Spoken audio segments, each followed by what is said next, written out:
सर्वांना नमस्कार. मी रोहन घुगे, जिल्हाधिकारी जळगाव आणि माझ्यासोबत श्रीकांत दिवरे साहेब SP जळगाव देखील उपस्थित आहेत.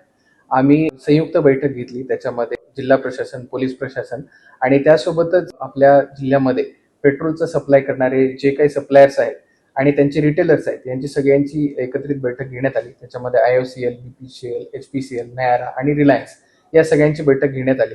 त्यामध्ये सद्यस्थितीमध्ये त्यांच्याकडे असलेल्या स्टॉक पोझिशनची देखील माहिती घेण्यात आली आणि त्यांच्याकडे येणाऱ्या ट्रान्झिट मधल्या स्टॉकची देखील माहिती घेण्यात आली.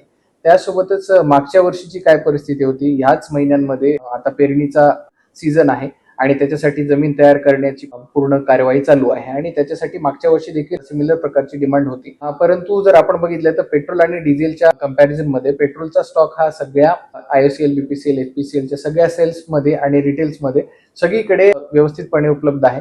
जर आपण बघितली तर आजची जी पेट्रोलची डिमांड होती ती 921 स्केलची होती आणि त्याच्या अगेन्स्ट 1338 स्केल म्हणजे किलो लिटरचा सप्लाय सध्या आपल्याकडे उपलब्ध आहे आणि ट्रान्झिटमध्ये म्हणजे येणारा सप्लाय जो आहे तो 747 किलो लिटरचा आहे.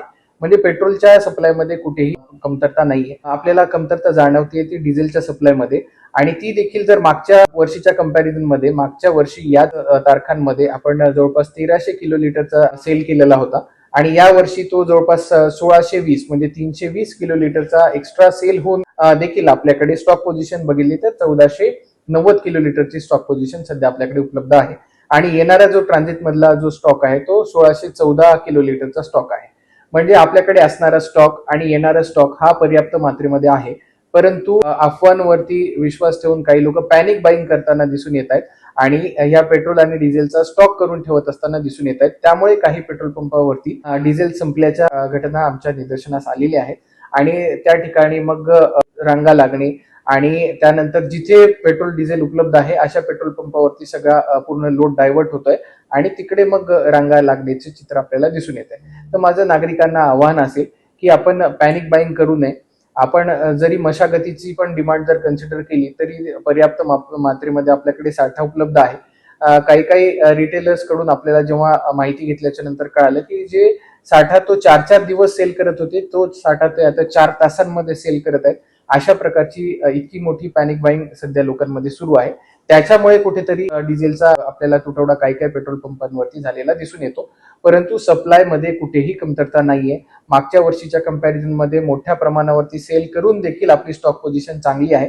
फक्त काही काही पेट्रोल आणि डिझेल पंपांवरती काही काळासाठी म्हणून डिझेलची मागणी वाढल्यामुळे सप्लाय खंडित झालेला आढळून आलेला आहे. परंतु माझी सर्वांना विनंती असेल की आपण अशी कुठलीही पॅनिक बाईंग करू नये. स्टॉक हा पर्याप्त मात्रेमध्ये उपलब्ध आहे. काही ठिकाणी जिथे इश्यूज आपल्याला भांडण तंटे झालेले बघायला मिळालेले आहेत तिथे SP साहेबांनी देखील मोठ्या प्रमाणावरती पोलीस बंदोबस्त आणि सुरक्षा नागरिकांसाठी प्रोव्हाइड करण्यासाठी म्हणून पूर्ण व्यवस्था केलेली आहे. पोलिसांची व्हॅन्स ह्या सगळ्या पेट्रोल पंपांवरती देखील गस्त करणार आहे आणि नागरिकांना आवाहन आहे की कोणी घाबरून जाऊ नये आणि पॅनिक बाईंग करू